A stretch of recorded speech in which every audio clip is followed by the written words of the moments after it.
I chose to read The Familiar tonight because it celebrates marriage as a lifelong accumulating act of invitation and response, of offering and of answer, where the consensual, the repeated reopening of yourself to another, as of the dark to the light, is one of our truest names for creativity.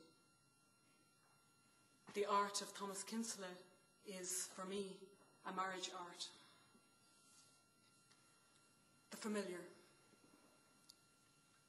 1.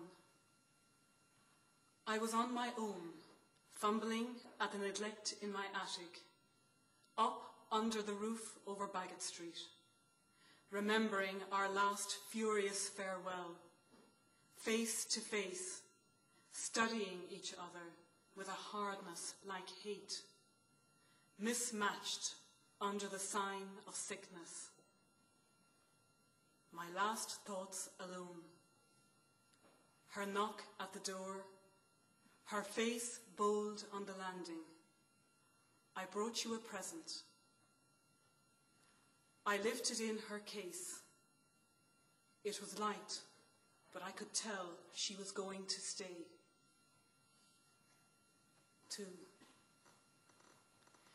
The demons over the door that had watched over me and my solitary shortcomings looked down upon us, going in together with our animal thoughts. 3. Muse on my mattress with eyes bare, combing her fingers down through my hair, her things on the floor, a sigh of disorder, locks of her body in an oxtail odour, bending above me with busy neck and loose locks, my mind black. 4. In my night sweat, she was everywhere, feeding. Come flesh, come bones. And I beat on the body of love, saying, tomorrow you'll see. Fire's red flames fading in a dark room. Her voice whispering in my ear, it is all right. It is all right. 5. I rose with need in the small hours and felt my way along the landing to empty my system beside the sink. The moon bright on the 3 graces above the tank. The youngest, chosen, stripped and ready. Her older sister nude behind her, settling her hair. Their matron mother to one side, holding the mirror. I felt my way back afterwards along the landing, into my place, our legs locked in friendship. 6. I was searching for the lost wellhead among thick fruits under leather leaves when I beheld a shaft of light slanting down golden, glistening with seeds, in a glade humming with pleasure, on a field or a decorative flicker, a nymph advancing, spurning the blades of the grass with little tough feet, picking the pale-stemmed blossoms in her path, laying them in the crook of her arm and against her cheek, her tongue, coral pink, lingering among them, her hair falling all over them, tangled with the remains of the morning's floral crown.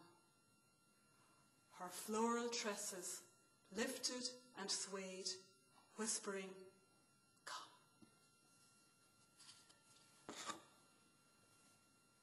7. I was downstairs at first light. looking out through the frost on the window at the hill opposite, and the sheets of frost scattered down among the rocks. The cat back in the kitchen, folded on herself, torn and watchful. A chilled grapefruit, thin-skinned, with that little gloss. I took a mouthful, looking up along the edge of the wood at the two crows high in the cold, talking to each other, flying up toward the tundra beyond the waterfall. I sliced the tomatoes in thin discs, in damp sequence, into their dish, scalded the kettle, made the tea, and rang the little brazen bell, and saved the toast.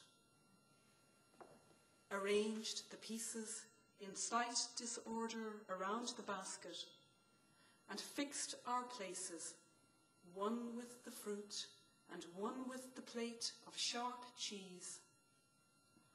I stood in my dressing gown with arms extended over the sweetness of the sacrifice. Her shade showed in the door. Her voice responded. "You are very good. You always made it nice."